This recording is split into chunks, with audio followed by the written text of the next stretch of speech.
I mean, this is just... Yeah, as on the trucks also we are winning. Also Kenyans are winning on the front of environmental issues. And this is what Time magazine actually has listed one of Kenya's stalwart of environmental issues. If you may just look at the Time magazine, the world's most influential people, Michael B. Jordan also is one of them. And Wanjira Maathai, who is the daughter of Professor Nobel laureate Wanjira Maathai, has been listed also in the Time magazine as well, fighting for environmental justice. He's actually one and the only Kenyan that has been listed, I should say, in Time magazine as well. A good one for us, Senator, as well, right? Wanjira Maathai. I think that's, as I said, Dibal earlier,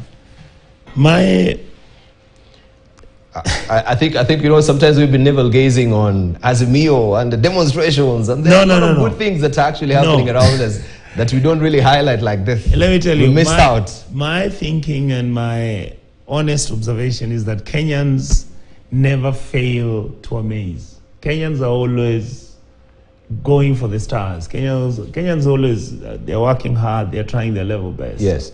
Let me try and just... So I am not surprised that she has won it, but I am actually surprised that she's Wanjira Maathai's child.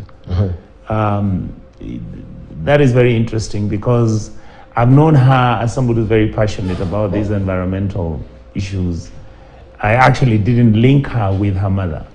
So I think it's a good continuum. Continuity, yes, of course, of what the mother has been. I'm trying to just get a picture here so that we can read out what they had to say in Time magazine. Even as we're doing that, we wanted just to focus as well, because I know President Ruto has been very particularly intent on environmental issues with the National Climate Secretariat as well. It's a big issue in light of what the country is facing right now, climate change, the drought, and we can see the way also the weather pattern has been a bit scuppered by the climate change. In light of that, dedication from the government in also giving monies to fighting climate action, as they now are calling it. Do you think also the government has been giving much premium to it? In light of what we're going through? Let me tell you what I think and what I've observed. The truth is, in government, what is critical and what's important is policy. I would be naive to make an assumption that by now President Ruto's government would have done some wonderful things which are visible and which are being seen. My honest feeling is that if we want to be a country that believes in fixing our environment and making sure that we don't dilapidate it, and yet we also have the headquarters of UNEP right here in Nairobi, let us behave like a country that is going to achieve that purpose. In other words, let's not just keep talking about how we are people who are environmentally conscious.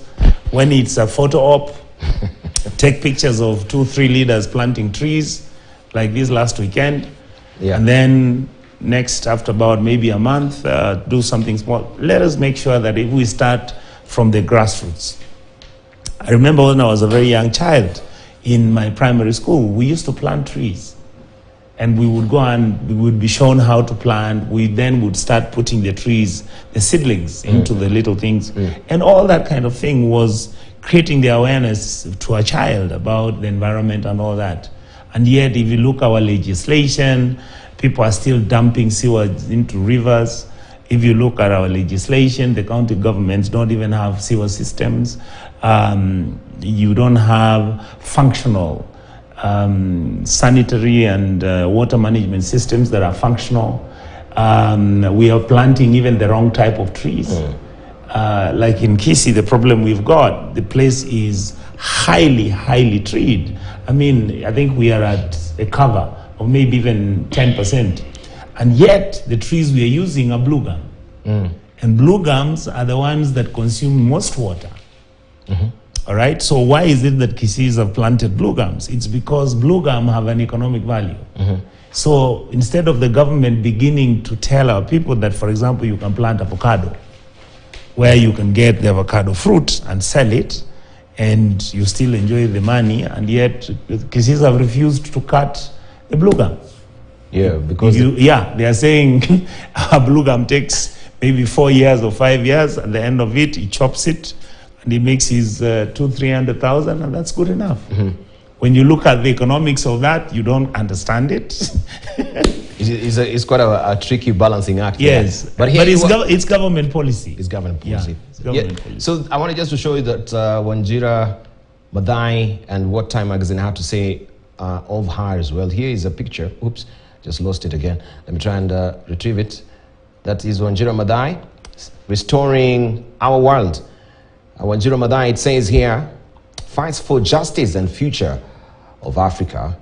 Her weapons are sharp analysis, a love for people, irresistible persuasion, and a huge smile that makes it impossible to say no. For over a decade, I have watched Wanjira work her magic in rural communities and international halls of power alike. Throughout, she has focused on restoration of land, livelihoods, and communities. As managing director at the World Resources Institute and chief Africa advisor to the Bezos Earth Fund, she is shaping NGO and philanthropic work on the continent, directing attention, research, and funding to helping the most climate vulnerable places and communities. She has led the iconic Greenbelt movement, pioneered investment in women entrepreneurs in renewable energy, and is driving a movement to restore 100 million hectares of African land. How does she do it? Wanjira will say the secret may lie in the African concept of Ubuntu. Our shared humanity working together is what allows us to change the world. Stia is the president and the CEO of Bezos Earth Fund, who has written about Wanjira Maathai, who has been mentioned on, or has been listed in the top influential people in Time Magazine. Allow me just to go back to what we were to discuss here before we went on the story of our winning brothers and sisters in Boston. MPs' new bid to block high county taxes, and this bill is going to dramatically change, of course, the relationship between taxes in the counties and KRA. Are they mandated by law to be collecting taxes, as it were? Let me just begin with you, Senator Richard Onyonka. Yes. Allow me also to welcome Mheshimiwa Deputy Majority Leader in the National Assembly, Owen Bayo. Good to see you. Good morning. Good morning.